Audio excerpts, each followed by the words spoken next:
Hello, everyone. Great to be here at the Voice of College Football on Championship Weekend. We are just a couple hours away from football. Good to have everyone on here. So much going on in college football. Off the field, of course, with the transfer portal officially opening on Monday. But these dudes can't wait, can they? They get on social media and they tell us what they're going to do when the transfer portal opens. Plus, the graduate transfers, they have already had that ability to transfer. So we are going to have so much news over the next several weeks concerning player transitions across the country. Just forget it. Oh my goodness. We've already had starting quarterbacks. Let's see it. Coastal Carolina, Arkansas, Mississippi State, Washington State, and on and on and on. I could keep going.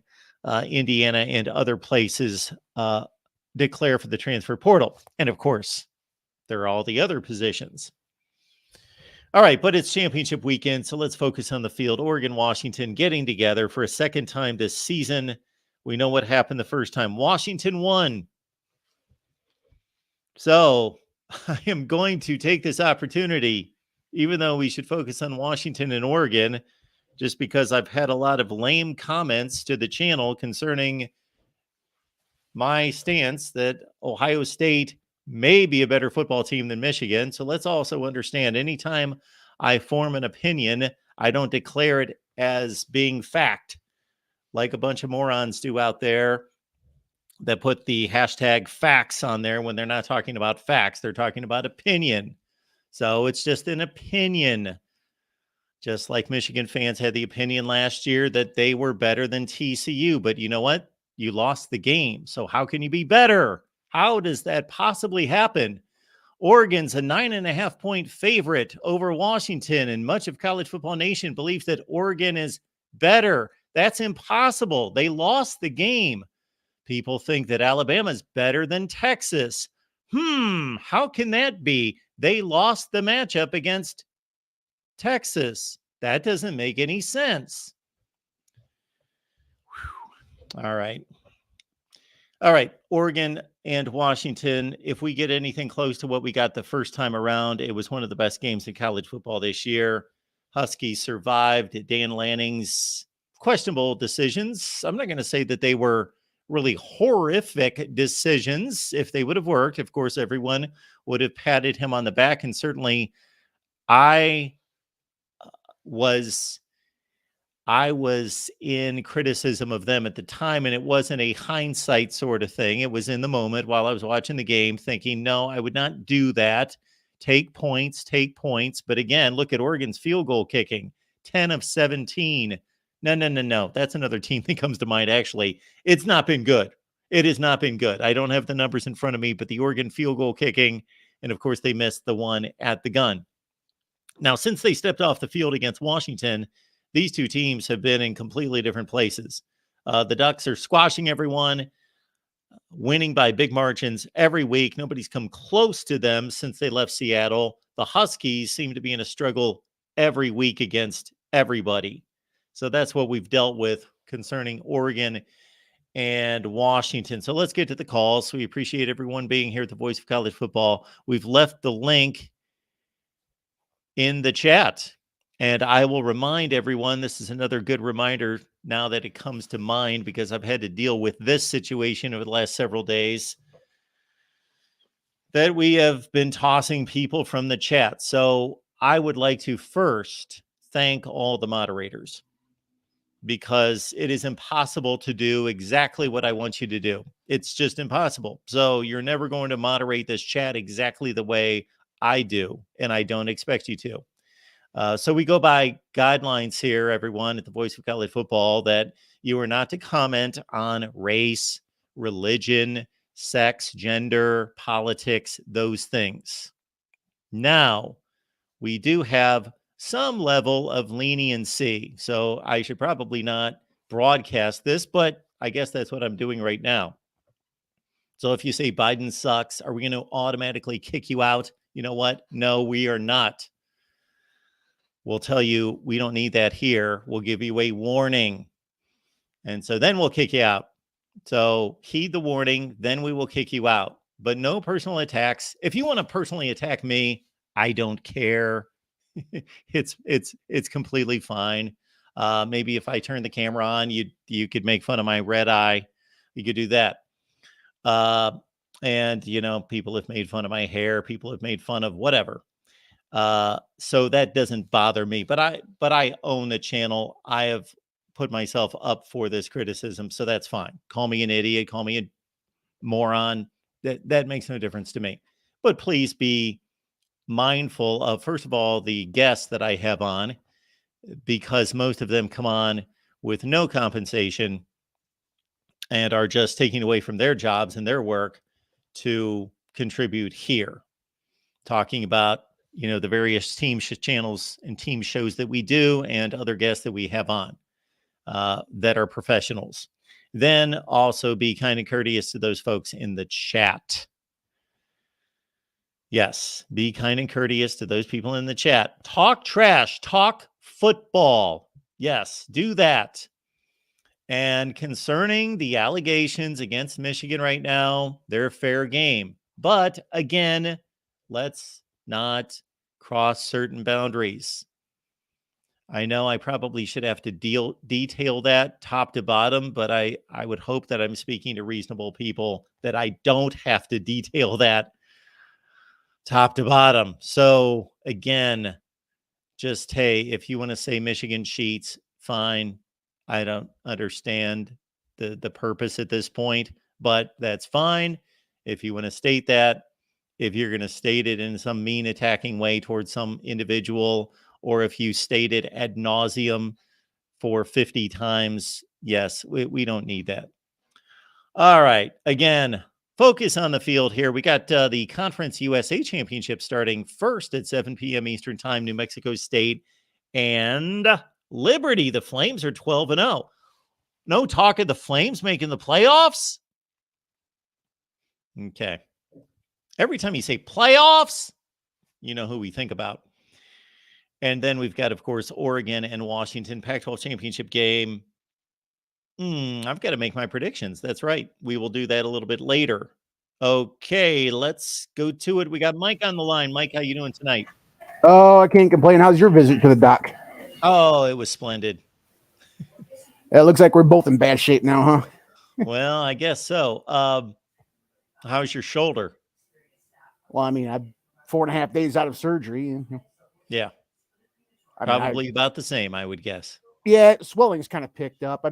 I think the problem is that I mean, I've been keto for about almost going on 2.5 years. Oh wow!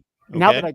Now that I can't cook, I mean, because I only got one arm to deal with, I'm having to eat a lot of stuff that's like prepackaged, pre-cooked, preserved, which means sodium. Sodium equals swelling, and my right arm is just swollen to hell and beyond.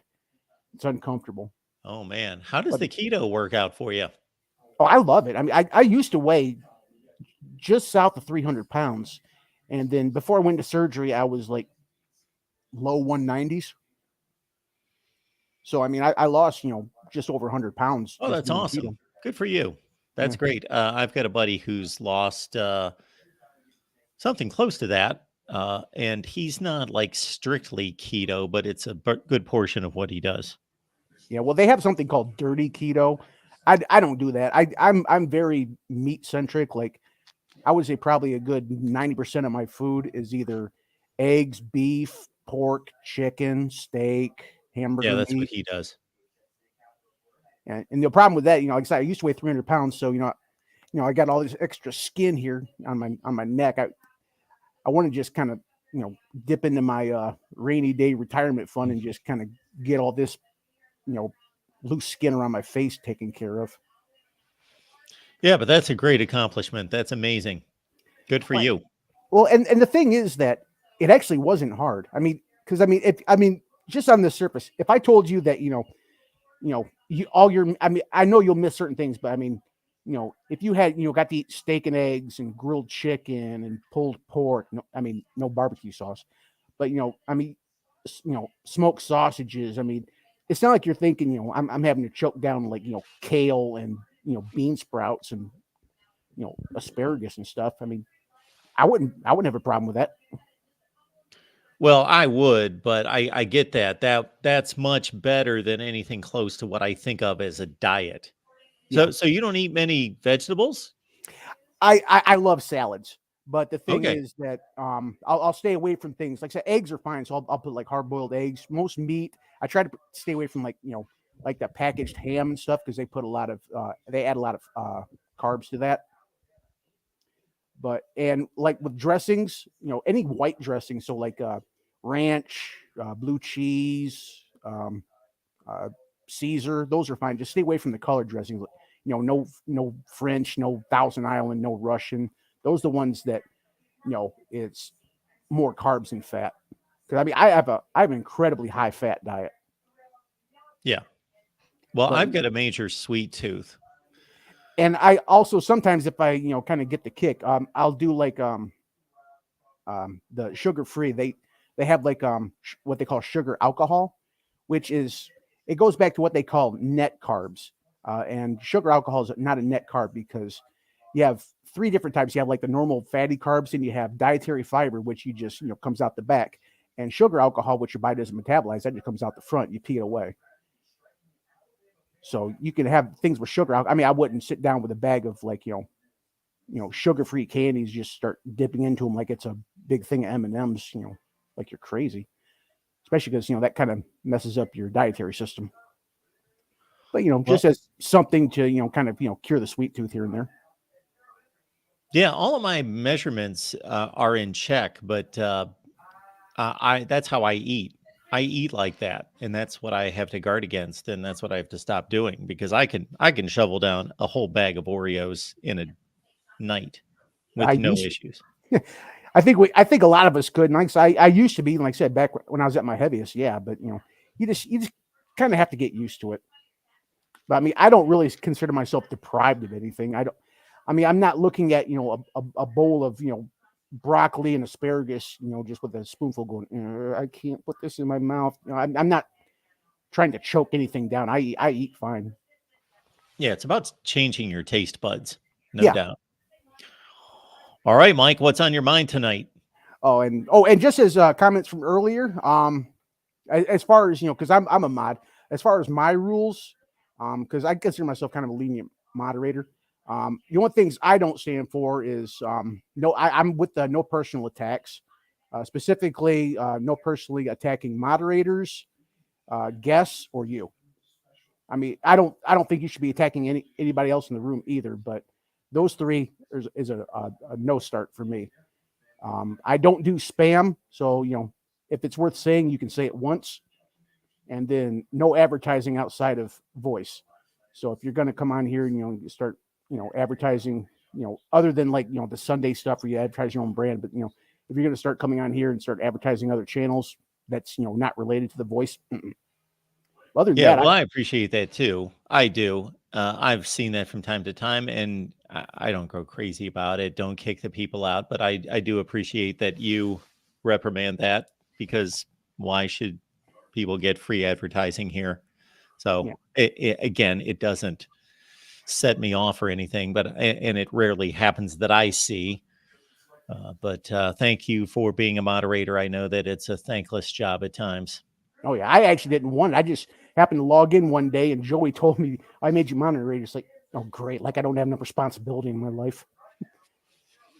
But I mean, he made me mod, so I mean, like I said, I'm not one of these people that because they say power corrupts and absolute power corrupts absolutely. So you kind of have to have a level head. I don't like using my. I don't think I've ever, or maybe once, I've actually kicked somebody out. Now I've timed a few people out, but I'll usually tell people, hey, knock it off. And then when they don't listen, then I have to go dad on them. Fortunately, it's rare. The biscuit here is getting around the technicalities there. Just going to start a YouTube channel called The Voices of College Football.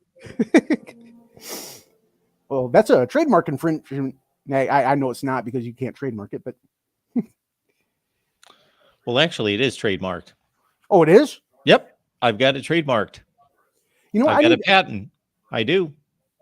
The Voice of College Football.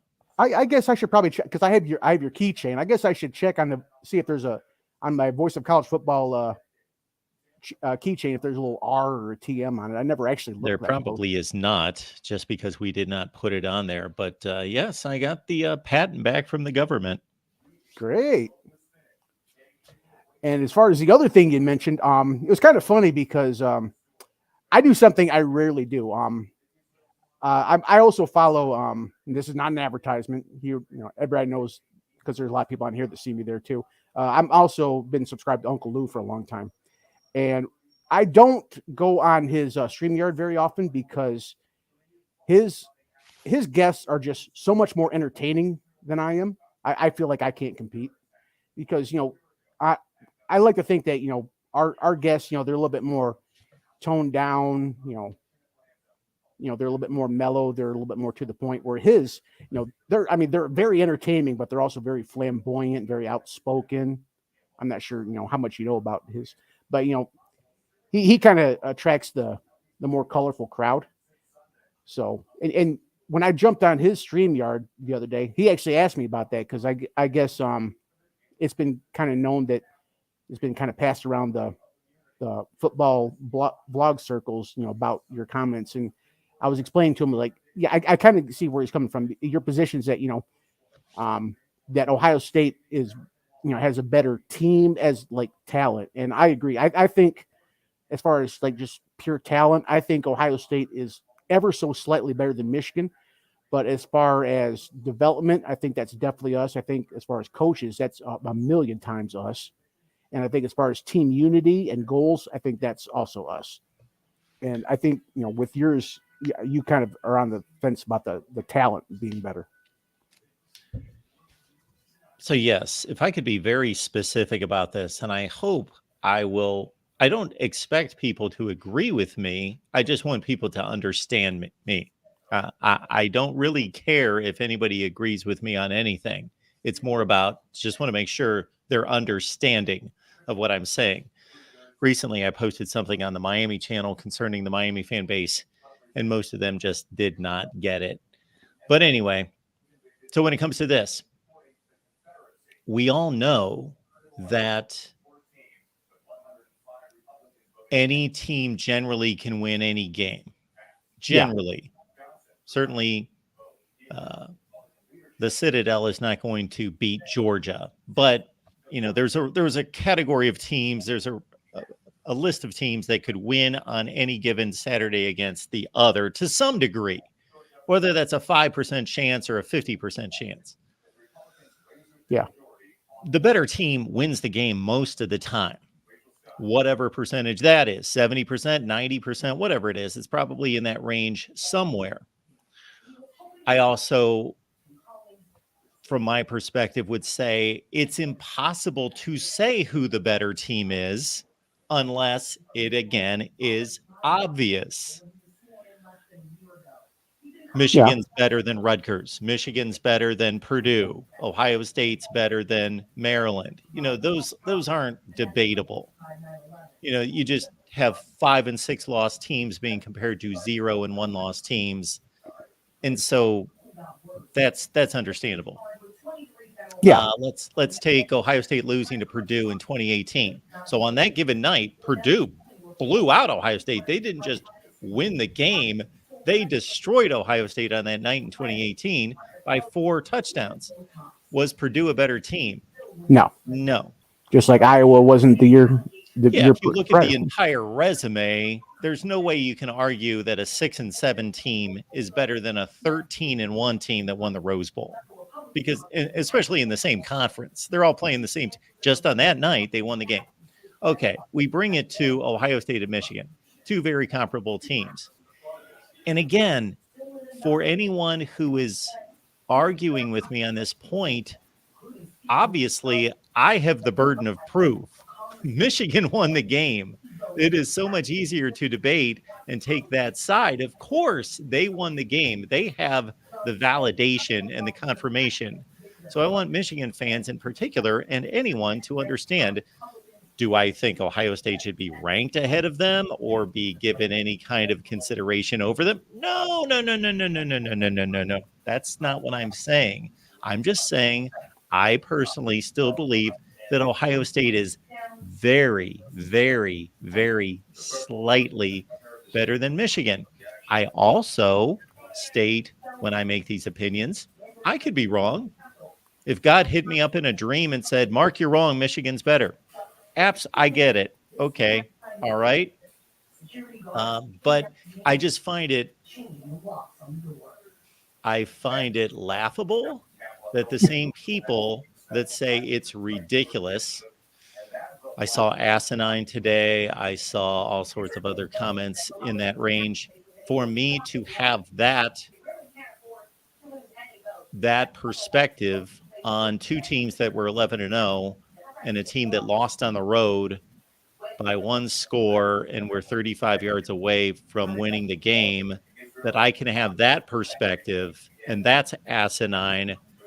But Michigan fans can believe they were better than TCU last year, which again, I defend that perspective as being based in logic and fact and so forth, that Michigan fans can have that perspective about last year, but that's not asinine, right? Well, No. under the same criteria, it would be asinine because same record. They both went 12-1, TCU, etc. They both had the same record basically, and TCU won the game. So I would not be able to make that statement about that game. Or we got this game tonight.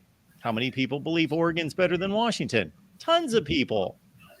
They lost to Washington. They don't have as good a record. And again, the Texas-Alabama comparison, same thing. Oh yeah. So that's where I stand. Yeah, and I'm totally with you. And like I say, it's just, sometimes the fandom comes out in some people, and no fan base is immune to it because, like I said, since I've been out of work, all week, and will be for the foreseeable future, and I get so ridiculously bored because I really can't do anything or leave the house, or I'm basically stuck in a sling and watching random streaming shows or coming online.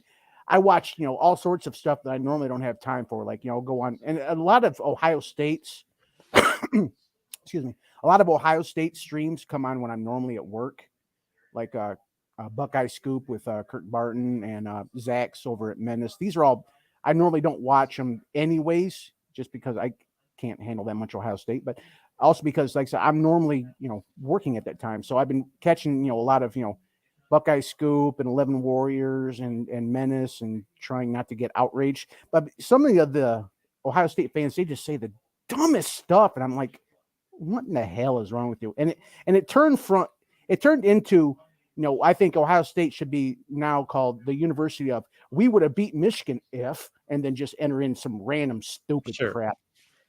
We would have beat, if it was at home, we would have beat them if CJ Stroud was playing. We would have beat them if, and just, it was less windy. I mean, just the stupid stuff. And, I want to hear somebody say, you know what? They were the better team that day. Congratulations. I don't ever get that. Well, absolutely. They were the better team that day. Absolutely. I will not argue that. It's not a perspective like you hear sometimes that people have because they thought the officials ripped them off or anything. I don't think there was anything. I don't even debate that second Michigan touchdown on the pass play.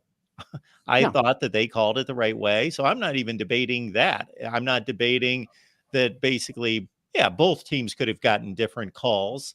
I had Zach Smith on the other day, and I hit him up with a few things and did this, I'm sure, by myself a few times. And then I saw in the comments that I was making excuses. So, for example, Xavier Johnson catches a 9-yard pass play on a 3rd and 10. This is early in the game, I think second possession.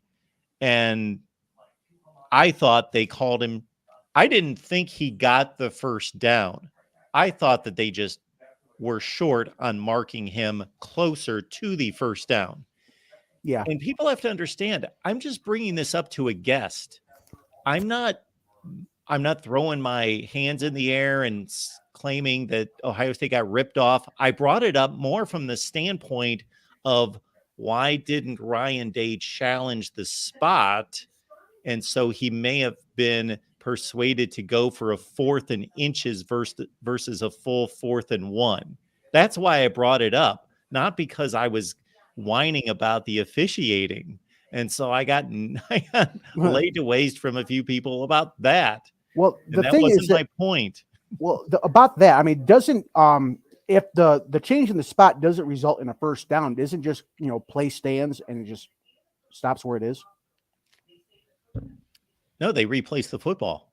Oh, see, I thought that they wouldn't replace a football unless it resulted in a first down. Of course, then I mean, do you really want to if waste a it was replay on on half a 4th yard? down, if it was on 4th down and there's a change of possession. Oh yeah. But yeah, they're going to remark the football, so then that team has an opportunity to make a decision based on where the ball should be placed. Yeah. And just things like that. And I guess we're just going to have to experience, I know you don't want to, but another Michigan loss at some point, so I can show that I would be doing the same thing. You obviously focus on the losing team in terms of what did they need to do better. We could go through the Michigan game plan and go through the Michigan side of things play by play, and I could point out probably, if that would have worked for them, or if that could have happened, or they didn't get that call against them, they might have done better here. So obviously we're focused on Ohio State, and if that would have happened, if this would have happened, they came very close there. So I'm not making a bunch of excuses for all those things. I'm just focused on Ohio State. First of all, I'm just naturally focused on Ohio State. Yeah, So again, I am biased. I love when people accuse me of being biased and I say, you know what? I agree with you. I am everyone's biased. biased. I try to take all of it out, but you know what? I'm human. I can't take all of it out, but I do my best to take. So I'm just, I even remind myself, Mike, a number of times during that game and other games, but specifically that game, Mark, you got to focus more on Michigan. You got to be focused on both teams because I want to be, I want to be fair and I want to be able to do the analysis for Michigan as well. I'm more focused on Michigan than I am Ohio State. Yeah, but you're not doing what I'm doing. Yeah, and I never will.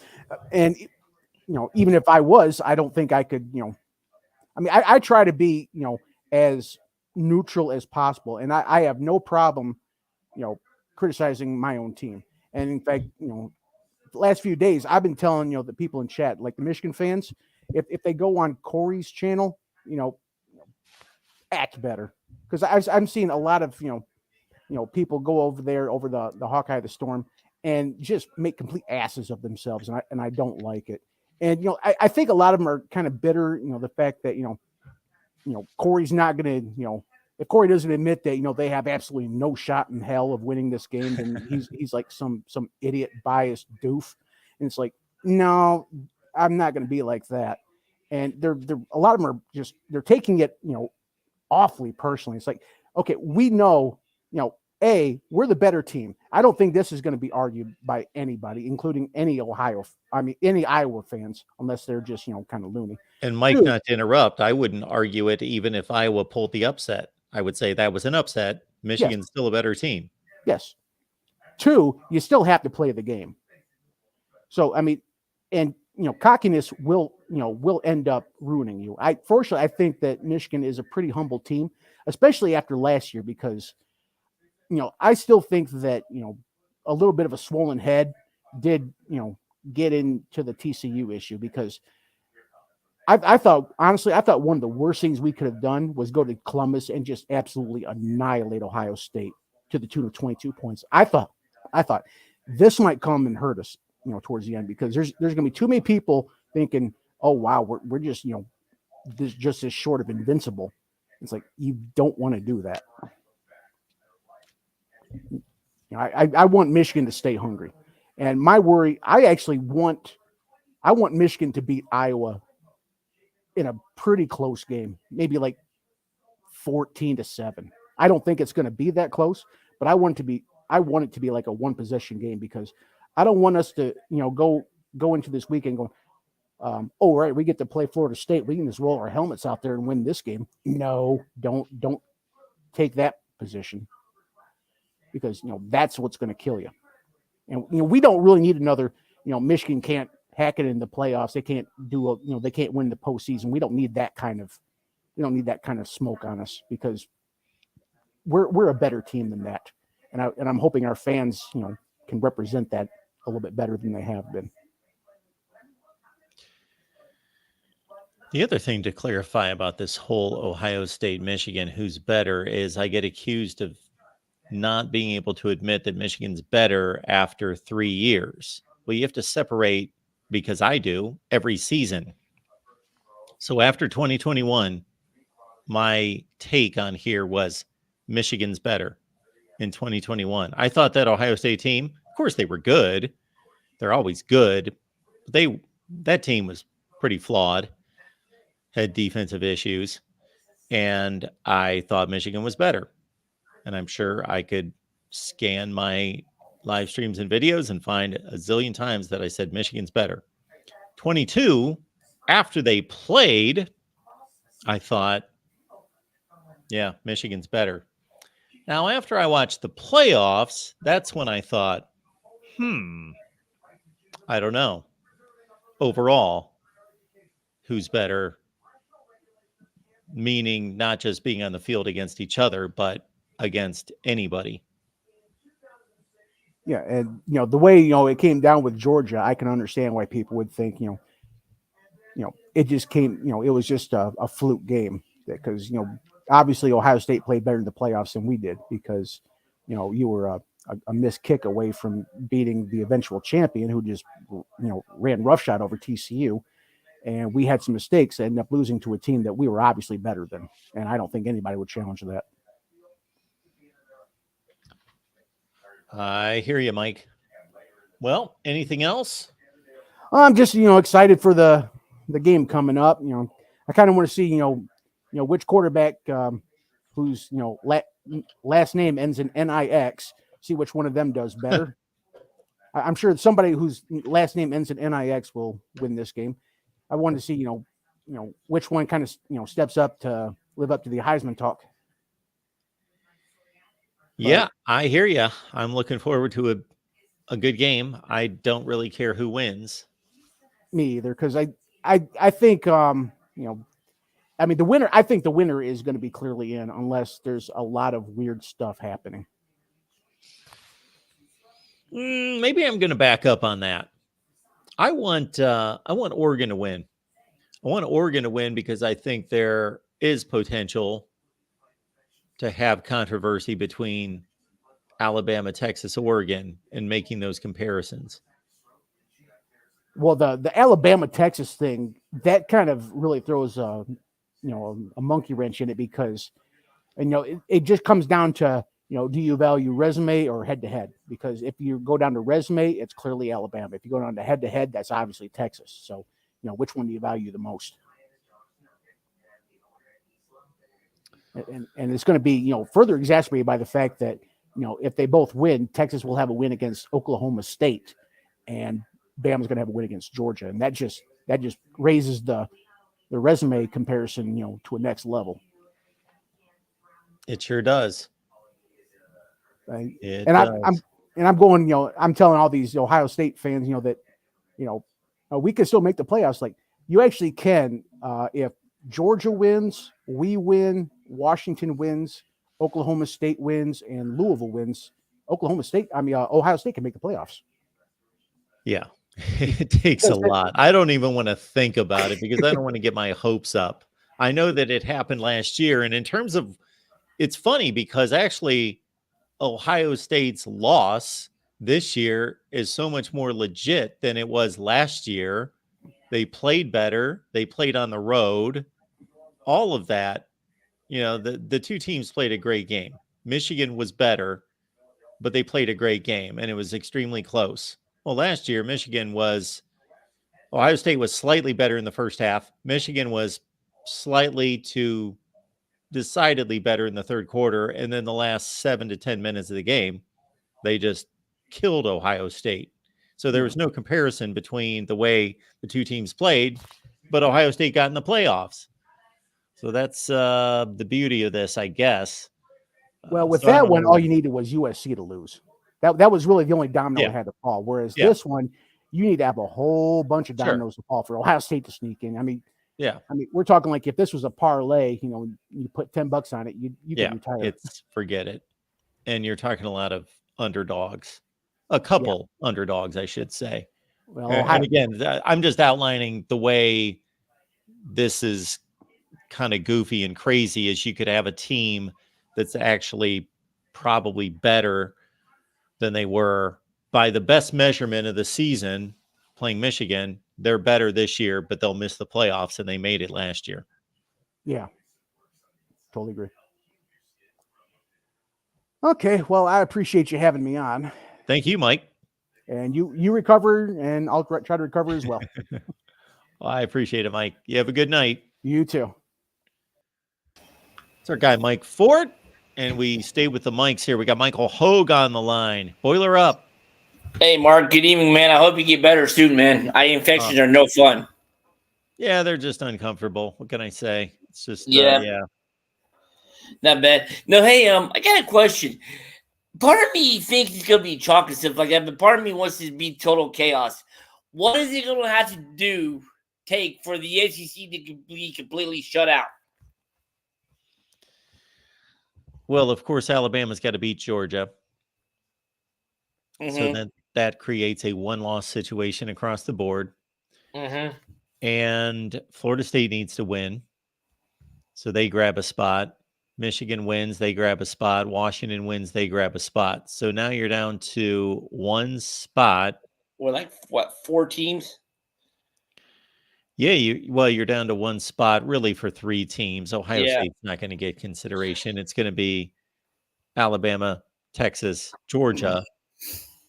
And if you want to make the comparison that, well, shoot, Alabama should make it over Georgia because they just won the SEC championship over them. Mm-hmm. And Texas should make it over Alabama because they won head-to-head. Yep. I agree.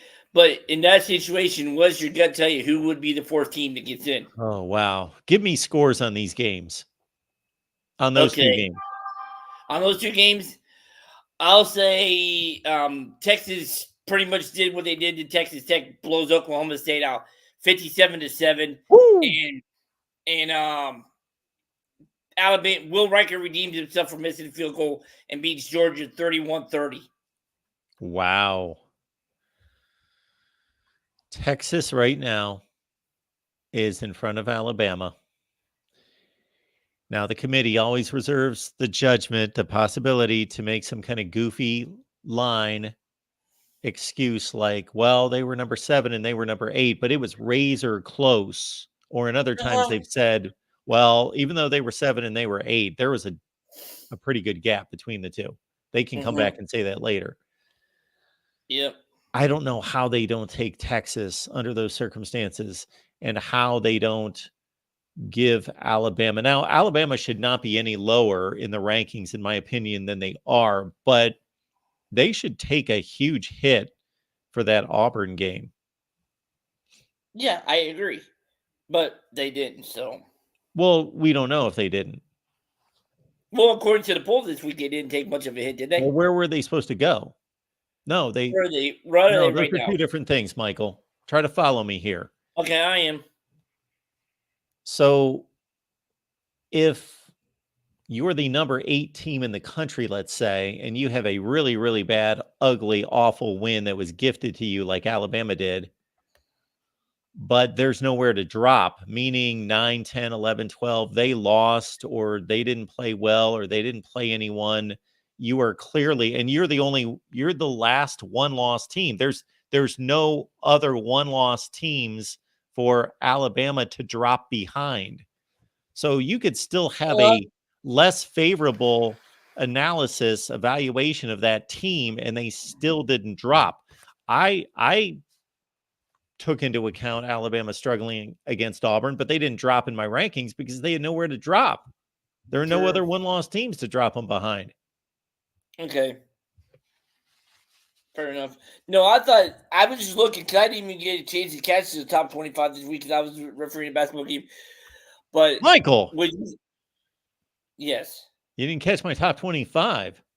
No, Oh, my not yours. goodness. I would catch yours. I'm Oh, talking okay. about the college football, the Oh. top 20, CFP top 25. Mark, it would be an absolute sin if I was to miss your top 25 every week. I would have to. Well, I can't say that because they would cut your stream. Appreciate But that. it'd be an absolute sin. But no, I just checked it. Are you surprised Ohio State fell to 6th? I'm not surprised. I don't believe they should have. They should be 5. They've got a better resume than Oregon.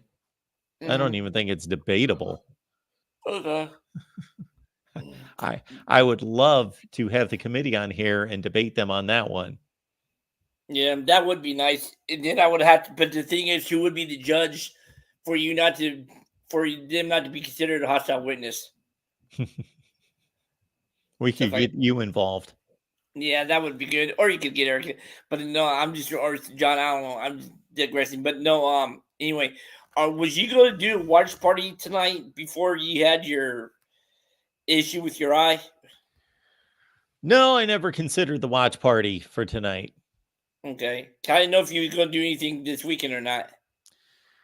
No, I think we're just going to do what we do. So on Saturday, I'm going to be watching every game as best I can, and I'm going to be ripping off those instant analysis videos, and then we're going to go live after the Big Ten championship game and the ACC title game. Okay. So are you going live tonight after the game? Yes. All right. Proverbial gun to your head. Who wins?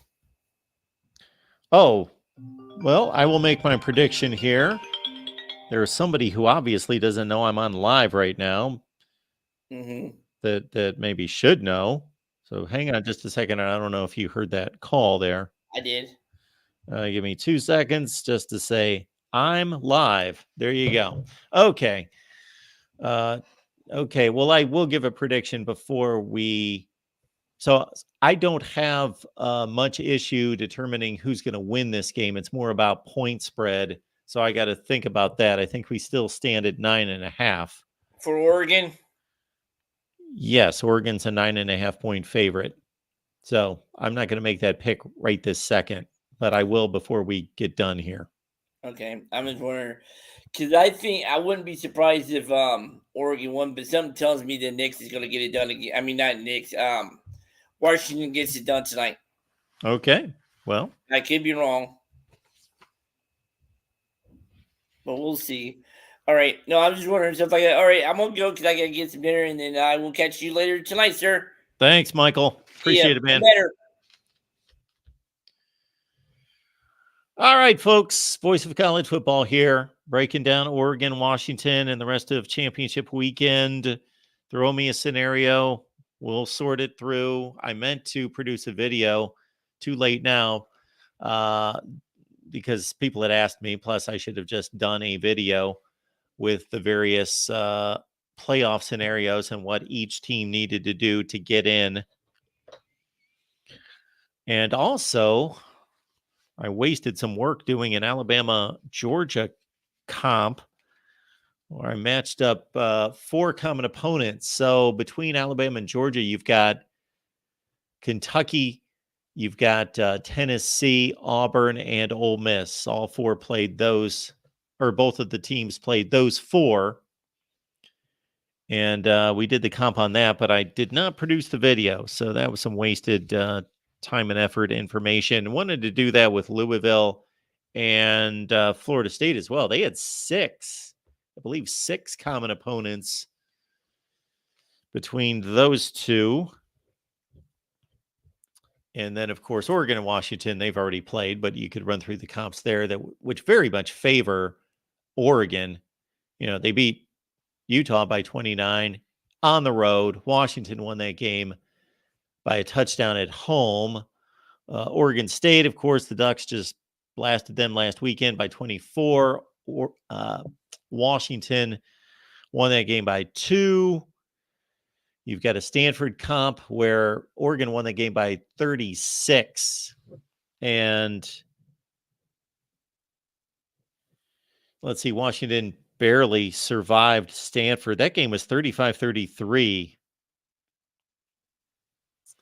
35-33 in the fourth quarter before Washington tacked on a touchdown for some breathing room there.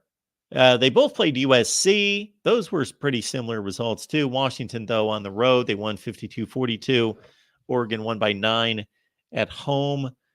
And that was pretty much it between Washington and Oregon.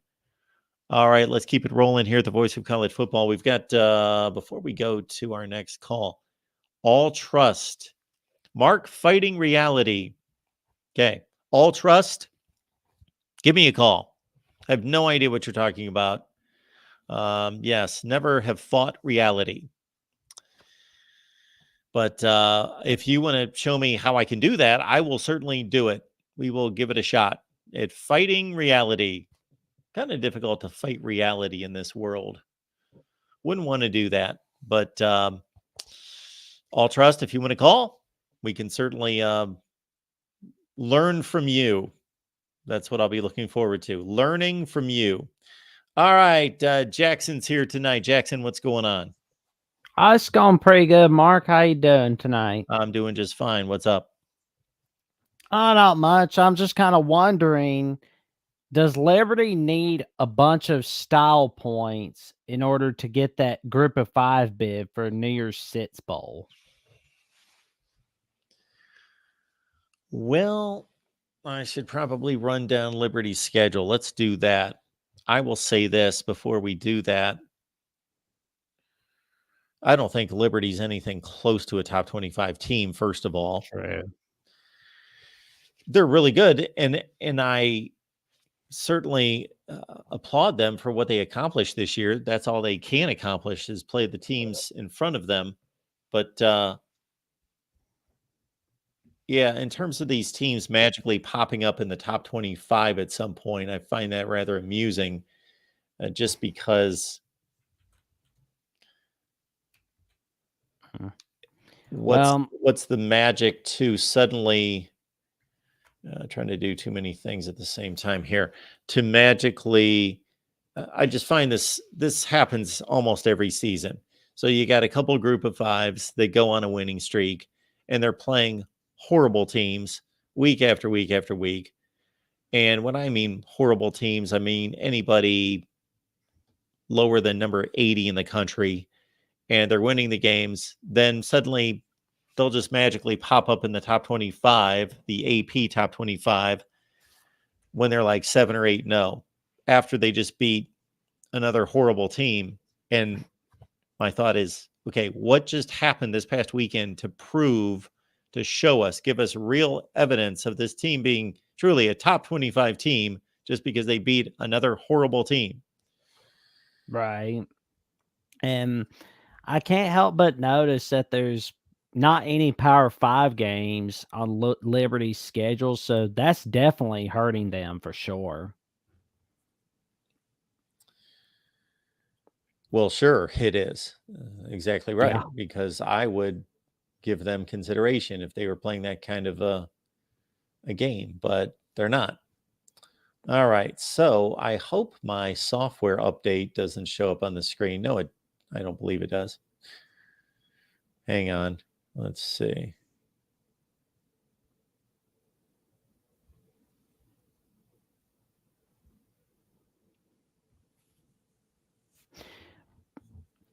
Well, why can't I can't get that to I don't know what's going on here.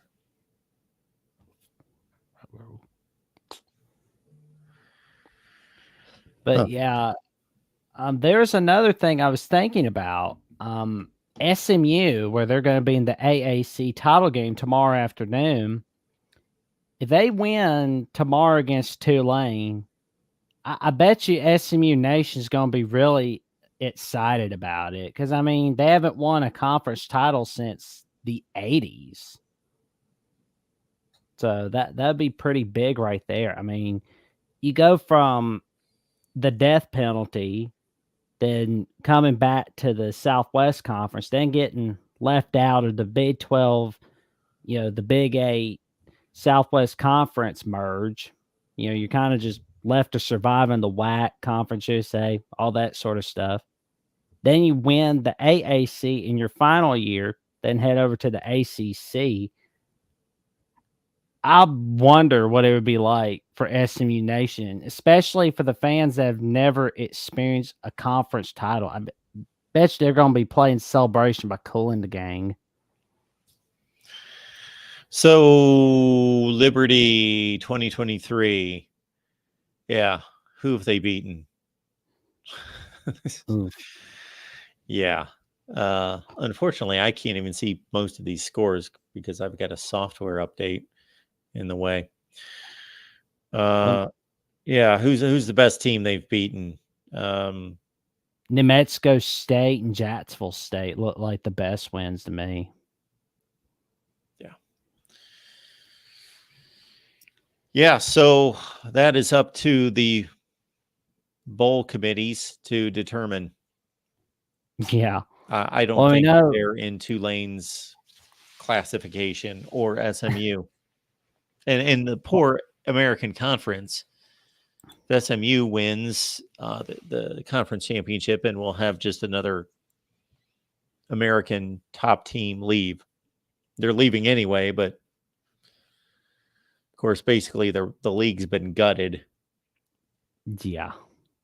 I mean, it's just, but on the bright side, we'll see what it's like to see Delaware football 2025. I know Steve Helwick was pretty happy about Delaware joining a FBS conference. Steve was happy about that, huh? Why? Well, I think he's from Delaware, so I think that's why. Yeah, I don't know. I just know he went to the University of Texas. I don't know where he's from. But yeah, I'm just kind of curious to see what that's like. I mean, that'll be fun to see. I mean, they kind of look like they're trying to look like Michigan, but I always think that's pretty funny. I like those little uniforms. They're just kind of like, oh, we're gonna be like Michigan. Let's motivate these guys. Wonder how long they've been around the wearing those uniforms. That's a good question. The Blue Hens. Let's see.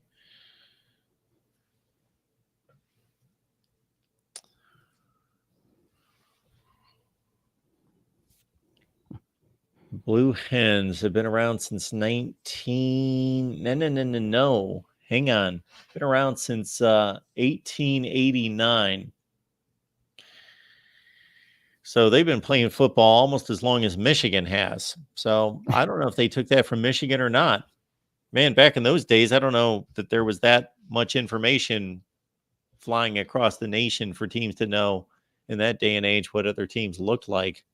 I have no idea.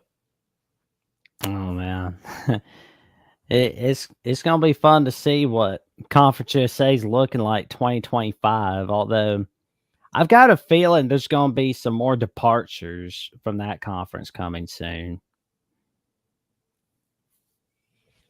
Well, yeah, we're now seeing changes to the Group of Five conferences every year. Yeah. We most certainly are. I mean, it's going to be pretty big to see what happens. But, tomorrow night it's going to be pretty fun to see what happens. Although I know Florida State's having some quarterback issues, especially their backup. He's looking like a game time decision. And I know there's been kind of a debate as to whether Louisville's automatically the best in the ACC because they won the conference, and oh well, no, Florida State's still the best. What do you think about that, Mark? If Louisville wins the conference championship, what are we talking about? Who's going to be named the conference champion? Well, like, people are going to be saying, oh, Louisville's automatically the best because they won the ACC if they win tomorrow night. People can make all sorts of debates about who's best. That doesn't change. I just made a debate that Ohio State could be the best team in the Big Ten, but they're not the champion. So, yeah, it could be argued.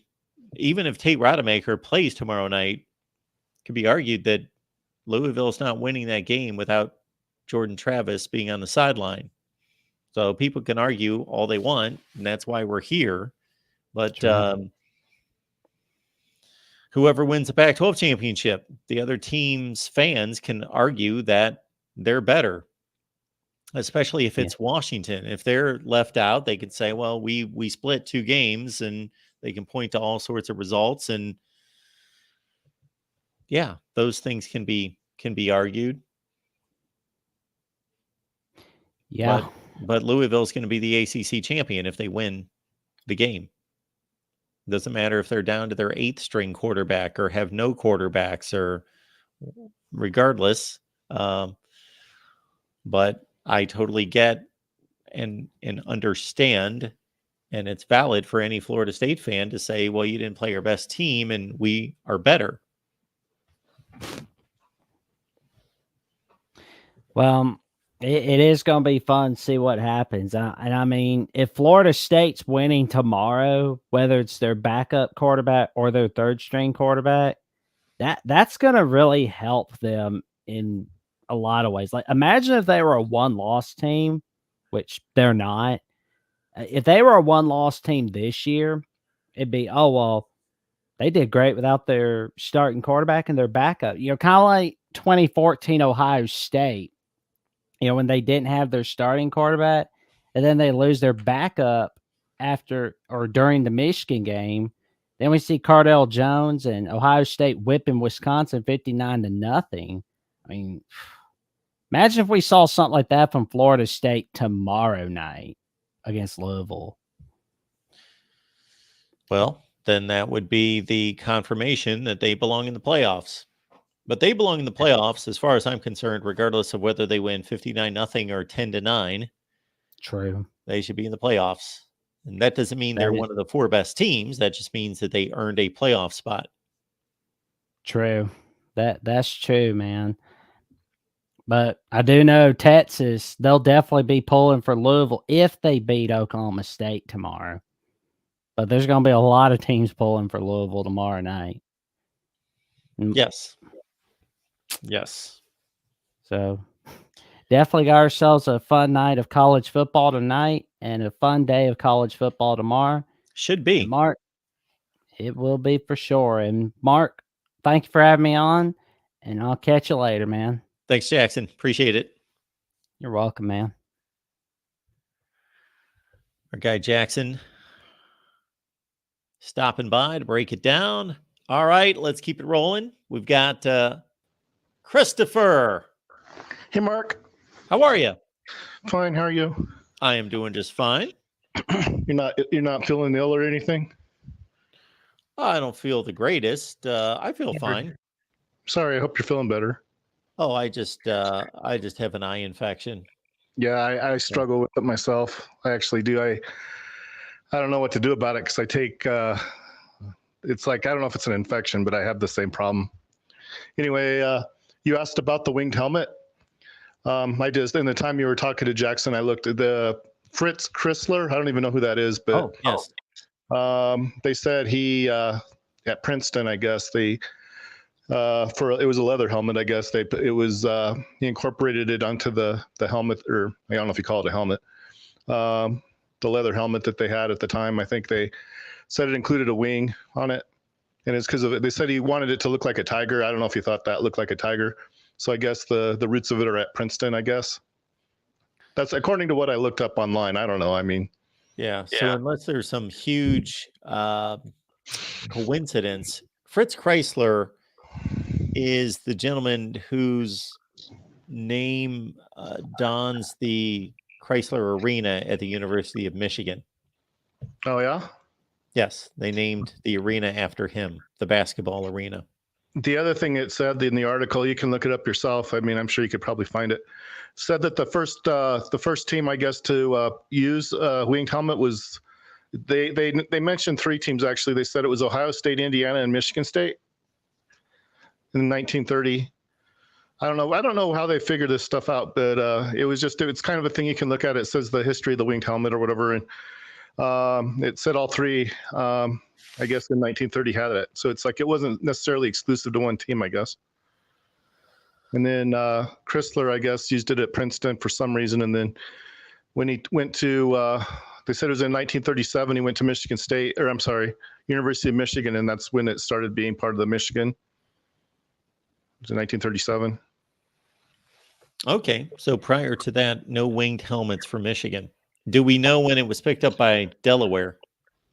No, I didn't see. I tried to find out where Delaware, I couldn't quite figure out where Delaware fit into it, to be honest with you. I don't really know. That was the part I was actually looking for when you were talking to Jackson. I tried to figure out where, and I figured it would be mentioned in that article, but it wasn't. So I don't know where Delaware fits into it at all. So I don't know where they I don't know if they stole it from Michigan or if they had it on their own, or I have no idea. But according to what the article said, Chrysler, I guess, brought it from Princeton to Michigan. So he just took it. And then I guess when he took it from Princeton, I guess they didn't use it at Princeton after that. At least that's what the general idea I got from it anyway. So Princeton, instead of staying with the helmet design that started with them, they gave in. Well, no, but then there was another thing. They said that Princeton started using it again, like later on, like I can't remember. I think it was 1998 or something like that. They said they actually started using it again. That was the other thing that was kind of weird. So I guess they do have the winged helmet, or did. I don't know. I'm just telling you what I read. All right. Are we going to stay with the helmet conversation, or? Well, no, I thought you were anything else? Maybe you weren't. But the other thing you were talking about Liberty. You know, I know you don't necessarily agree with my metrics or whatever, but you know, I have them rated number 10. I don't know, you might not like that or whatever, but that's where I have them right now. So they have played the 10th best football in America this year. Well, I mean, I'll be fair. I mean, I don't know where they are. I mean, that's based on what the metrics that I use. Yeah, I have them number 10 right now. You can play I like to use, you say terrible. I don't really know that that's fair, Mark. Just say subpar or whatever. But anyway, it doesn't really matter to me. But, you know, if you're playing top 100 teams, you're playing good teams. I don't quite understand where, they're playing the 80th best. You can be number 80 and still have a good team. I don't quite understand the idea that number 80 somehow makes you a bad team. But well, okay. I think we've gone through this before, Chris. This is what I mean. Anyone who is playing FBS football is a good football player. They are good at football. They're athletic. They've earned a scholarship, or they're a preferred walk-on. They made the football team. So they're good athletes. They're good at football. When I use the terms subpar, mediocre, terrible, horrible, whatever, that's in relation to everyone else. There has to be a winner. There has to be a loser. There has to be good teams and not so good teams, or bad teams. If there are great teams, that means there has to be bad teams in relationship to great teams. Okay. Well, I mean, like I said, you've always kind of tried to, not to your detriment. I mean, you want to raise the bar as high as possible. I understand that, but and actually, I actually kind of do too. If you want to know the truth, that's what's kind of interesting, that you can have such a different take on something, whereas we have kind of the same opinion in a way. I mean, I express it probably differently than you do, but I'm not putting Liberty at number 10. That's just where they are. I tried to explain that once before. I also have Notre Dame at number 9. And people might say, 9-3, number 9. Well, yeah, I have Notre Dame's number 9 right now, according to what I use. I've double checked it, so I know it's right. But who is the best team that Liberty has played according to your rankings? Oh, I'd have to go back and look. I think Jacksonville State, I know, is ranked fairly high up there, maybe, or New Mexico State. It's one of those two, I think. Either New Mexico State or Jacksonville State. But, you know, I looked at their schedule. Well, you had it posted up there for a while you were talking about it. And honestly, I thought it didn't look so bad to me. I mean, I don't know. I mean, you're entitled to your opinion, I guess, but I saw several decent teams at the very least. And even Sam Houston State, I think they're not too bad. They're not that great, but they're not too bad either. I mean, I don't know. It's where you draw the line, I guess, Mark. Well, again, it's a comparison. So it has less to do with us saying that these teams are good teams or bad teams athletically, just as athletes. It's more about how does it compare among 133 teams in the country? Yeah. How good are these teams? Are not good. They're not good. Well, they're not the best. Yeah. So that's what I mean. I mean, I don't know. They're not even marginal. Well, I mean, it might depend on what you mean by that, Mark. I think I already told you this once before. I mean, it wasn't just you. There were several other people that were kind of in your group. I said anybody in the top 100 is a pretty good team. Of course, you didn't really agree with that, but I remember I did the historical part. Remember that? I believe Troy University's number 100 or close, or in Connecticut, I think is real close to 100 too. You can say whatever you want to about either team, but if you can beat one of those teams, you're not too bad, in my opinion. It's just my opinion, I guess. Yeah, that's the schedule. You know, you use, I don't really care too much about point differential, but I mean, they've won most of those games by a, you know, comfortable margin, really. I mean, I don't know. I don't know what else they need to do. In all fairness, I don't. They're going to play New Mexico State again. I have New Mexico State number 30 right now. Right now.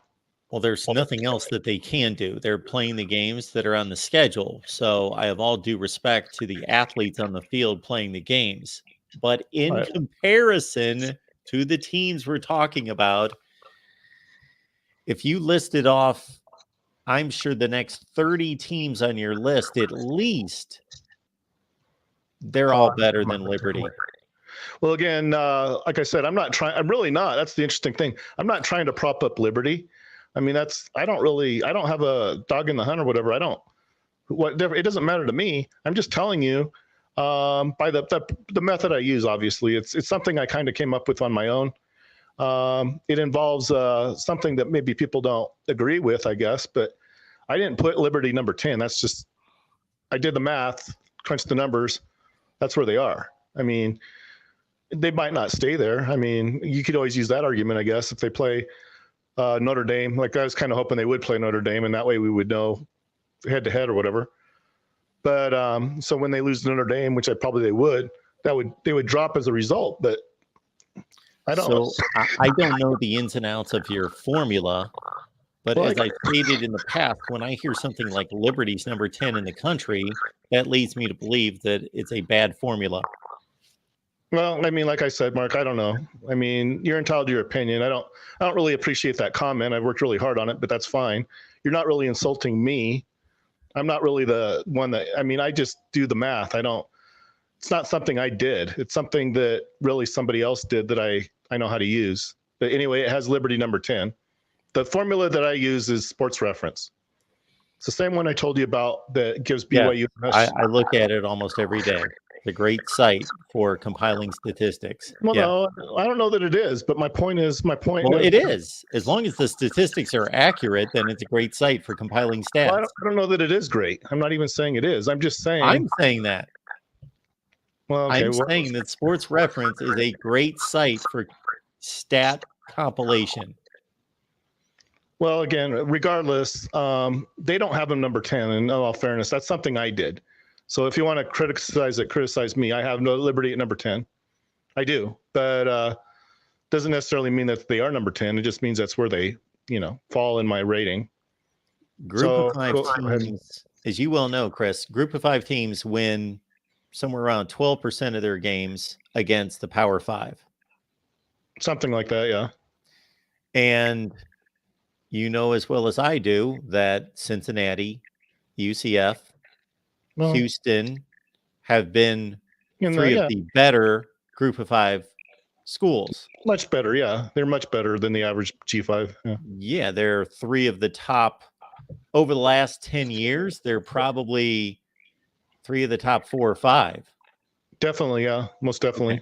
Okay. Well, we've now removed them from the group of 5. Right. And now they're like 3, and like you did the stats, I remember. And next season, we're removing SMU. Okay. We're taking another top, 5 or 6 program in the group of 5? Well, I remember historically, I think they were roughly about the same as where BYU was. I mean, they're real close. I mean, just like adding another BYU, I guess. There Yeah. you go. Well, I don't know. So the So group what- of five is just getting worse and worse. Okay, well, at any rate, I just thought You, I'm you not. follow that logic, correct? I'm not arguing with you, Mark. I'm just saying, Do you follow that logic? kinda, not exactly. I mean, Not exactly. If I told you that next season the SEC is losing Alabama, Georgia, and LSU, do you think it would get better or worse? well, again, I don't know exactly what your point is. I mean, it wouldn't make them better, but well, no, I mean, It's a it wouldn't make clear them. analogy. I'm making a clear distinction or comparison Tell me who between they're going to add. the type of programs the group of five is losing and Well. just relating that to, let's say, the SEC. Well, okay. Well, I mean, you're right. I'm not necessarily even saying you're wrong. I'm just saying, you can look at it any number of different ways. It doesn't really matter to me if Liberty's number 10 or number 100. I don't think they're a bad team. And you're kind of making it like, oh, they're a bad team. I didn't with a say good they were a bad team. Come on, be fair. You're like, they're a bad team with a good record. It's kind of I what didn't, I that's the didn't way. say they were a bad team. When did I say that? Pretty close to saying it, but I'm not going to put words in your mouth, but kind of what that's the I said way. they played a bad schedule. Okay, well, I guess A maybe horrible schedule. okay, the schedule's bad. All right, It's whatever. a horrible schedule when we're talking about ranking teams and we're talking about what's supposed to be in your rankings the 10th best team in the country. Well, relative speaking, yeah, number 10.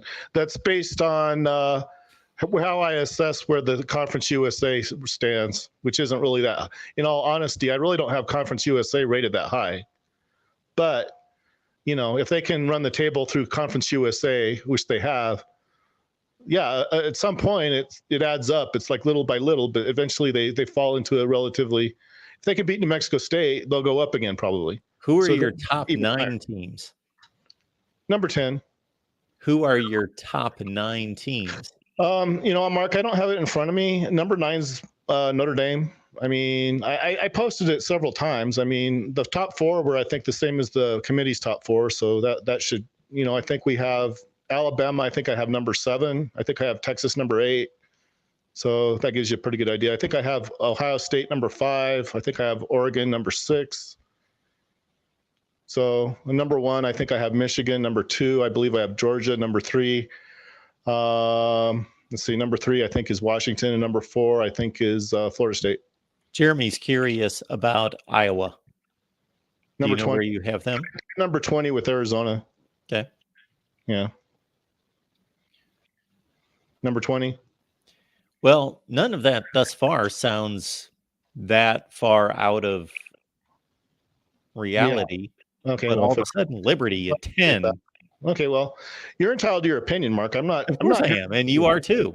Well, I'm not even here to say you're wrong. I'm just saying I'd be lying to you if I told you that they weren't number 10. That's where they are. I mean, I'm just being honest with you. I mean, I'm not like lying, trying to prop up Liberty to make everybody like Liberty. That's not what I do. But if they don't agree with it, they don't have to, as far as that goes. But anyway, I have, like I said, I have Notre Dame number 9. That surprised a few people, but I know I double checked the math, so I know it's right. So that's where Notre Dame is, number 9. You don't have to agree with it. That's fine. Don't agree with it. That's fine. But I was kind of hoping to see a game between Notre Dame and Liberty, and then we could see who's the better team. I don't think it's going to happen, but I was kind of hoping that might happen. Yeah, I don't know where Liberty is slated to go in a bowl game. We should look up those bowl projections, but we're going to get those on Sunday anyway. No, I just thought that would make an interesting pairing. Yeah. Like Independence Bowl, maybe. I don't know. And that's exactly what I want to see. I want to see the top teams in the group of 5 play Power 5 teams. Yeah. Well, that would be interesting to me too, but I don't know how many. I think they might have a hard time making people want to attend those games. I don't really And the know. top team will, of course, the top one will, just like they did last year, Tulane. Right.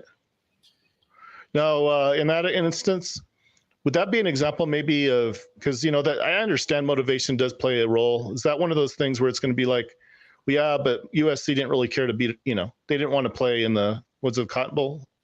Anyway, So they weren't really that interested in beating Tulane. So the fact they lost Tulane doesn't really matter. I mean, that's kind of what you hear Well, a that's lot. a possibility, but it's also an excuse. And to the group of five's credit, that's why the top group of five team is usually suitable to play one of the 12 best teams in the country, roughly. Yeah. And have fared pretty well. You don't think that Liberty qualifies then? You think it should be Tulane? I'm asking. Yeah, I believe that the American Conference is significantly better than. I would agree, except that Tulane actually got beaten by, was it Mississippi beat them, I think? Yes. So, I mean, to me, it's like, yeah, you have to make a decision. I even though I'm not necessarily saying that one team necessarily shines above the other one, but I would probably, if it was up to me, I think just the fact that Liberty hasn't gotten beaten yet, I think would work to their advantage. You don't agree with that? Well, sure. They have not lost a game, so that should be taken into consideration. But Tulane has beaten some really good football teams, and this loss that they had to Ole Miss, they had a backup quarterback in, and it was a one-score game until fairly late in the game. They lost by 17. Right. But still a loss, though. They were competitive, it was a competitive matchup. Really, I mean, I guess that's another question I have, Mark. We really have to go through these losses and decide whether they mean anything. I mean, to me, it's like when you lose, it's like, I mean, you and I have a difference of opinion on that. I kind of think at some point it doesn't really matter, even if you got beat 1,000-0. It's like it's just one loss. I don't really understand why we have to compare losses, really, like to the same team. Oh, one team won 50-0, one team won 5-4, whatever. Because it's not the NFL. If it was the NFL, we could do that because we would have only 32 teams and they play extremely like schedules, and therefore the overlap of schedules is extremely high. Therefore, all that they need to judge is go by the standings, the one-loss standings. Here, we have teams that we have to compare that don't come anywhere close to playing each other. So we have to evaluate the level of dominance in these games. Well, I guess my question, like you have the Liberty schedule up there, so you can look at that. Instead of like the 28 point margin over Old Dominion, what if it was like 28-26 or something like that? To me, it doesn't really make it any difference because you've heard that expression probably, I don't know, a win is a win is a win. Oh, it's a, they won by a lot or whatever. It's like, well, I don't know that at some point, I don't know how relevant that really becomes, because then you have to go through every win and say, well, was this a meaningful win, or was it, oh, they only beat, I don't know. I guess there's really not a team up there you have right now that I can use, but, oh, they only beat Western Kentucky by 12 or whatever. Does it really matter? I mean, at some point it doesn't, I don't really know that it matters. I just don't know that it matters, Mark. I mean, you won the game. I mean, does it really matter if you won by 10 or 12 or 30 or 40 or? I don't quite understand that logic. I just don't. In terms of the goal of just winning the game, no, it doesn't matter. It doesn't matter what you win by. But again, this is not a professional sport in which you have standings, because you can rely strictly on the standings because you only have so many teams that are competing for the same championship, and they constantly play one another. Sure. We're talking about right now, Washington, Oregon, Texas, Alabama, Florida State, Michigan, Ohio State, Georgia, right. Alabama, all these teams. Sure. Very few of them have played each other. Well, that's probably a good thing, because we don't necessarily want this teams that have already played each other in the playoff, do we? Then we have to evaluate those teams to select the right teams, the teams that have played the best. When they all have the same record or close to it, then there has to be an evaluation of how well they played. How well did they play against how good was the competition? How good was the schedule? Well, no, I'm not even saying you're wrong about that. I'm just like looking, you only have some of the games up there that I can really use, but if they don't beat New Mexico State, then it doesn't really matter what Liberty did leading into it. I understand that. But if they come through that and beat New Mexico State, I think at some point you have to kind of tip your hat to them. I mean, I'm not saying, I don't know if they're better than Tulane. I mean, maybe you do. I don't. But it's like, well, they're 13-0. They did everything they could. I don't know that there's really any argument about really which team they should take, but maybe I'm wrong in that opinion. I know losing to Mississippi is a better loss, I think, than there is no loss, I guess. But I mean, I know kind of what you're telling me, but are you basically basing it on the fact that the American Athletic Conference is probably a better conference top to bottom than Conference USA? Is that what that's all based on? Or Well, that's a lot of it. But getting back to your argument about comparing scores. So I don't really do that, but whatever. Well, I understand you don't, but I'm talking about this is why it's done. That if two teams, if you're just watching a football game and two teams are playing, regardless of the stakes of the game, and the game goes down to the final play of the game, and one team wins 31-28, right? Versus those two teams playing and one team winning 50-0. You don't have any different evaluation of those two teams. Well, your evaluation is exactly the same. That's one thing I actually kind of wanted to ask you about, if you don't mind. And I don't want to take up all your time. I know you have other people to talk to. I don't want to I actually don't. Oh, you are it, Chris. Oh, well, that's too bad. Anyway,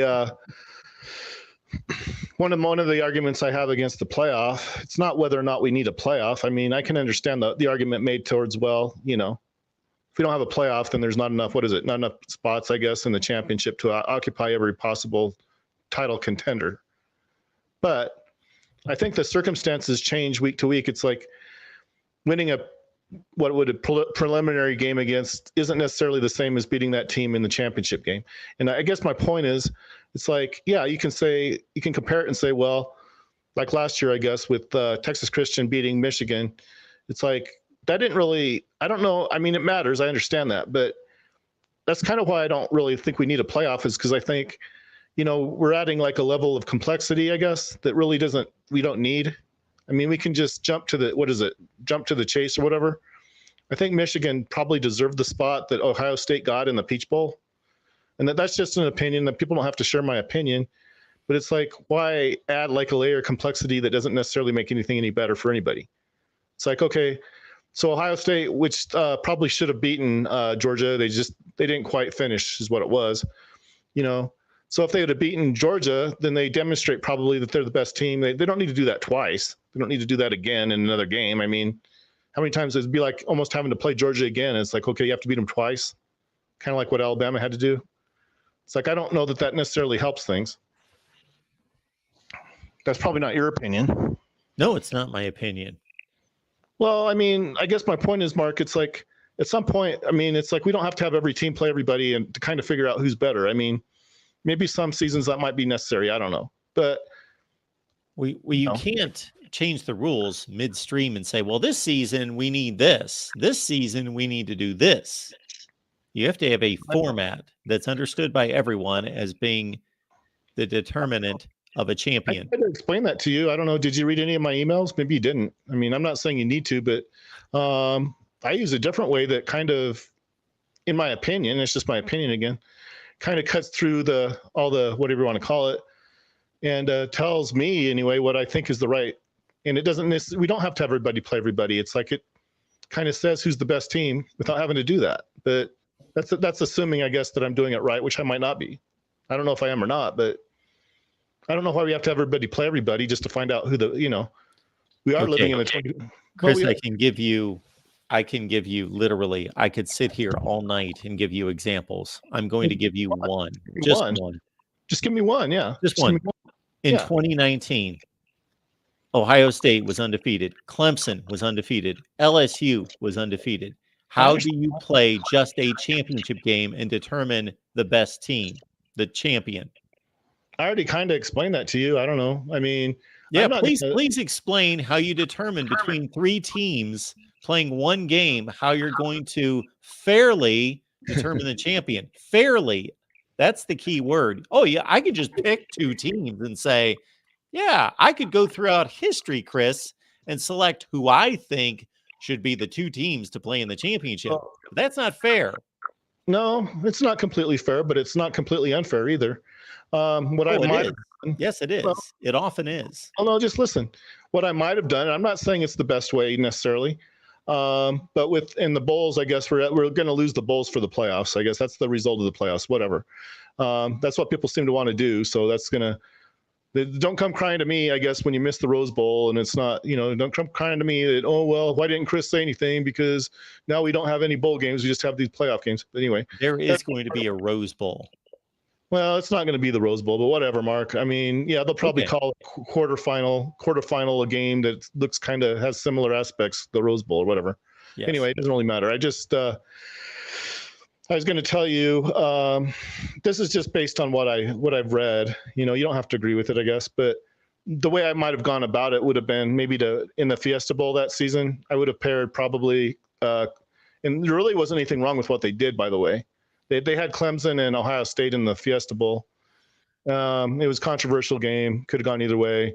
Some people think that Ohio State probably should have won, which maybe they should have. I don't know. I would have put Ohio State in the Rose Bowl against Oregon, and I would have had LSU and Clemson play in the Fiesta Bowl. That is, I don't think I disagree that that's like, oh, that's denying one team. It really isn't, because, if you beat Oregon, I mean, you're beating a good team, maybe not the very best team. You still have a chance to, beat them 100-0 or whatever you say they have to do. You still have a chance to show that you're the best team, even if you're not in the championship game. But that's what I would do. But if you're playing two different games and then those two winners don't play, you've not determined a champion. Well, probably not to the extent that you would prefer, but I guess in that case, maybe it would be necessary to have one more game just to decide on the field, maybe who the better team is. So I'm not entirely saying you're wrong, but you don't know. I mean, maybe you do. You're a smart guy. You don't know for sure, do you, that necessarily Ohio State beats Oregon? I mean, you're assuming it. No, I have no idea. Well, they probably do. I can make a prediction, but I would never rely on my or anybody else's opinion of what we think is going to happen. Well, I think they do, but regardless, I think they do. I think they would have won that game, but that's why it doesn't eliminate Ohio State. But I don't know that necessarily putting Clemson and LSU together in the Fiesta Bowl, I don't know that that's the wrong thing to do. That's just, and I don't know that what they did was the wrong thing. I mean, so we found out that Clemson was a better team. Well, despite the controversy, I guess, possibly the better team. So, but like I said, we wanted a title game. I still, excuse me, I still think the Fiesta Bowl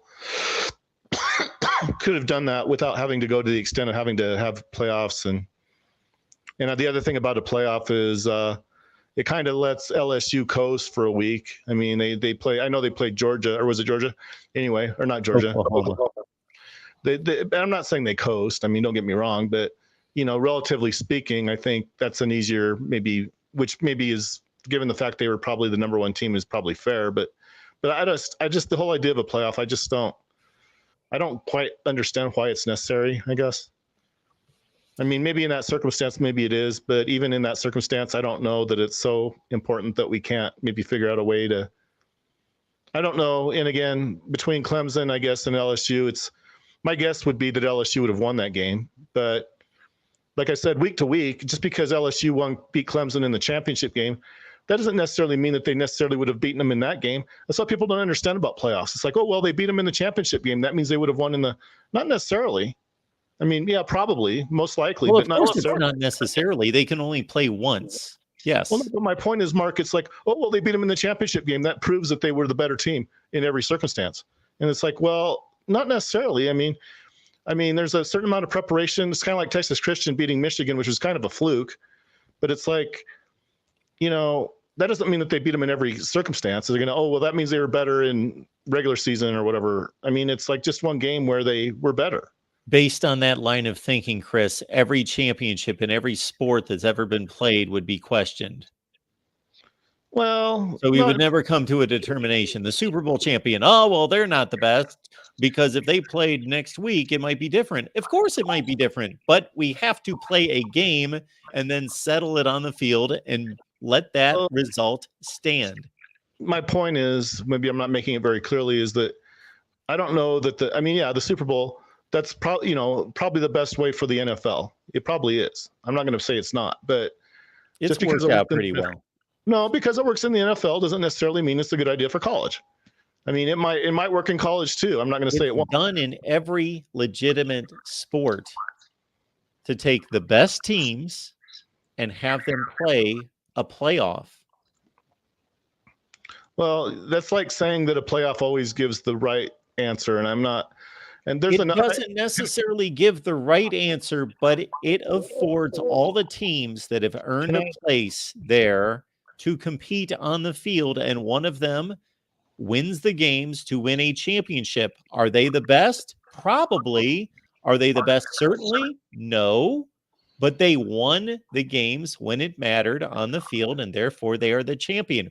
We can argue every sport, every season that the champion was not the best. Well, again, Mark, and again, I'm not even here to tell you that you're wrong. I'm not even sure that you are, but can I use maybe one more example before? Is that okay? Yes, one more. 2017. Yes. Now, even with the playoff, I don't think we got like an undisputed champion. Maybe you disagree with that again. It's Alabama under it's Alabama, no dispute. We know for sure. I think even with the Alabama beating Georgia, I think there's an argument still left to be made for Oklahoma.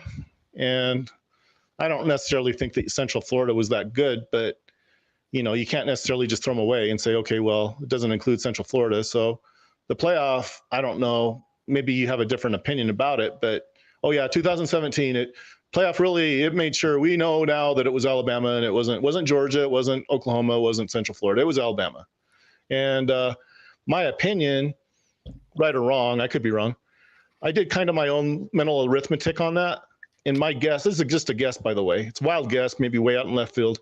I have an opinion that if they'd put Oklahoma and Alabama together in the Sugar Bowl, which is probably what the BCS might have done, there's a fair chance that Oklahoma might have beaten. Might have. I'm not saying they do, but there's a possibility that Oklahoma might have beaten Alabama.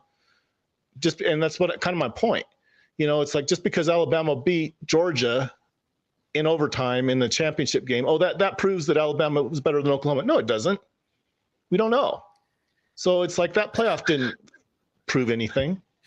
Chris, nobody is saying, at least not here in this seat, that proves beyond a shadow of a doubt that the team that wins the national championship game is the best.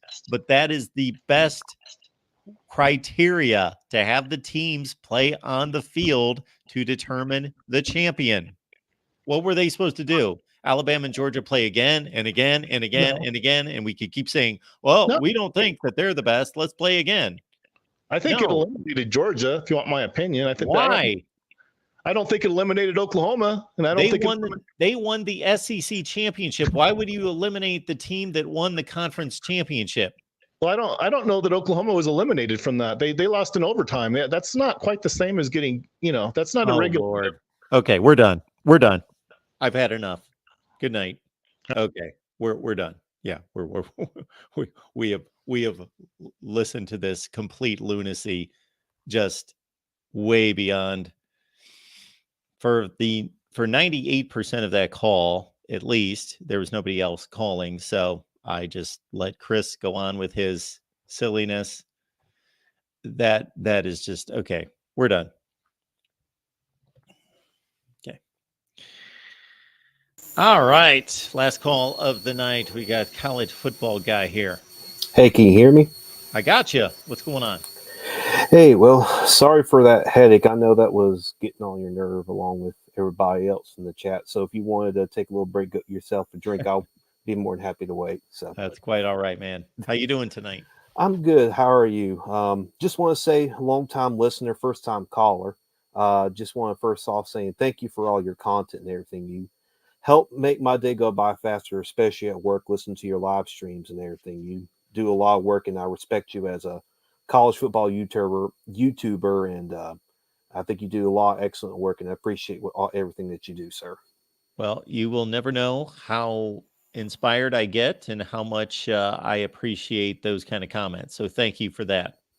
Well, I'm not going to rattle on too long. I know the championship game comes on in 10 minutes, and I know, like you, everybody wants to watch that. So yep, I'll make mine short and sweet. Just want to get a couple thoughts from you. Heisman race. Do you think that the Heisman? Do you think the Heisman has already been locked in with Jalen Daniels or Bo Nix, or do you think some people are still holding off to wait to see what happens in this Pac-12 championship? And who do you think is going to win it? Well, I do know that if I was in charge of the Heisman Trophy and the voting, I would rescind anyone's vote if they were voting before all the games were played. These people that send in ballots 2 weeks before the season's over is ridiculous. So that would be number one. So I believe that, that's a great call, because the boards that I see, and I'm not a big Heisman guy, even though I have been in the past. I grew up very much into the Heisman Trophy. I do believe it's the most prestigious award in sport. Maybe I've grown a little jaded about it, but so I don't usually tune in to watch it or anything anymore. And you can probably tell I don't do Heisman content. I could, maybe I should. Jaden Daniels has probably the best stats and maybe the player that has lifted his team the most. But obviously his team has lost 3 games. Some people will take that into account. Others won't.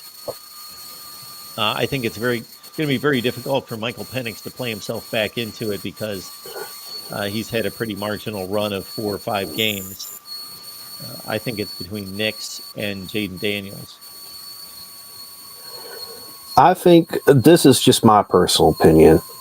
I think if Oregon wins tonight, I think Bo Nix gets it. But if Oregon loses, I think Jane Daniels gets it. Now, I could be wrong. Maybe, I know, I hate to say most of the people have already cast their vote, which is just wrong. You kind of really have to wait till after the conference championships. But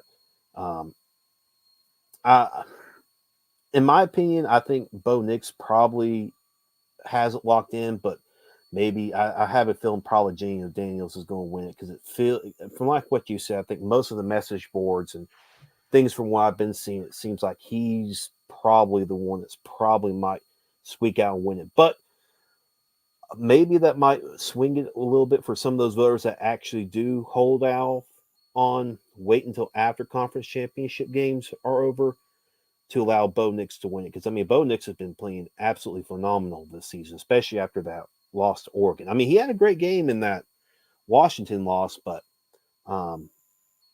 in my opinion, I think Bo Nix should win it. But, of course, I'm not a Heisman voter. That's just my personal opinion. One more question I want to ask you, and then I'll let you go so you can get ready for the game. If Georgia loses to Bama, do you think they still get in, or basically are they already locked in, win or lose? And you might have already answered this question and kind of jumped on the stream late. Yeah, so of course you're talking about a very close loss, I would think. I really don't know. I really don't know, because I'm not making the selection. I would compare resumes and level of dominance and all of that. But I don't know at number 1 how strong that number 1 position is. Only the committee knows that. It's going to be a mess if Alabama wins that game and Texas wins and Oregon wins. You've got, what I think you should do is you should compare those. Let's say Michigan wins and Florida State win. They've got the 2 spots. Oregon, Texas, Alabama, and Georgia all win. Then I don't, that Texas win over Alabama still counts, but no longer does that become in my mind, does that become simply we decide who determined that twosome, so we boot Bama because they lost that game, and now we're going to compare Texas against the other 2. No, it becomes, then you got an Alabama-Georgia comparison, obviously. So you got to not wipe out those results. They're very important results, but you got to take all 4 of those teams. You got to line up any kind of metric, evaluation, and select the 2 best out of those 4. Mm-hmm. Well, it's going to be a fun conference week. I've been telling my friends, this has probably been the most meaningful conference champions week into terms where every single conference game is going to have some type of outcome on the playoffs, because it's every single team, if not both, one or two teams have some type of saying in it. So this is going to be one of the best conference championship weeks, at least in the playoff era. So anyway, with that being said, I'll go ahead and get off of here. I know the game comes on in 5 minutes, so I know you probably want to get off and watch it. So I'll get on off of here. I appreciate you having me come on, Mark. Thank you. Appreciate it. Even enjoy the games this week. Thank you so much. Have a good night. All right, let's get to these super chats, because my order of business is, once we get off here, put some drops in my eyes. Got to put 3 different kinds of drops in the eyes. Okay, we've got Moose here. Thank you, Moose. 5 spot from Moose. Good luck to the teams playing in conference championship today and tomorrow. Let's MJ and 3-peat. MJ. I don't know what that is. Okay. And then we've got Wes. Thank you for that. Wes Ferris, we'll get to you. Wes, thank you so much for the contribution, sir. Is this guy a bull CEO from back in the day? He makes no sense. Mark has the patience of a saint. Well, I have my certain thoughts about saints. I won't go into that right now, but thank you so much for that, Wes. Very kind of you. No, I'm fine. I'm here talking football. And had there been other callers standing by, we would have cut Chris off and we would have kept going. All right, we've got Ferris. Love this one. If you're between the ages of 3 and 100, football life's been pretty awesome as a Michigan fan. I don't know how you spelled Michigan there. A Michiganian fan. Touche, Ferris. Ferris, playing off of one of my earlier tweets this season. We'll have fun this offseason, Ferris and others, as we break all this down. That's when it gets fun. I hate missing the football, but that's when it gets fun with the rankings and ratings. And I'm about to pull my eyeball out of my socket, so I'm going to leave right now and get these drops in there. And we will see you all after the ball game. Enjoy Oregon and Washington for the Pac-12 championship.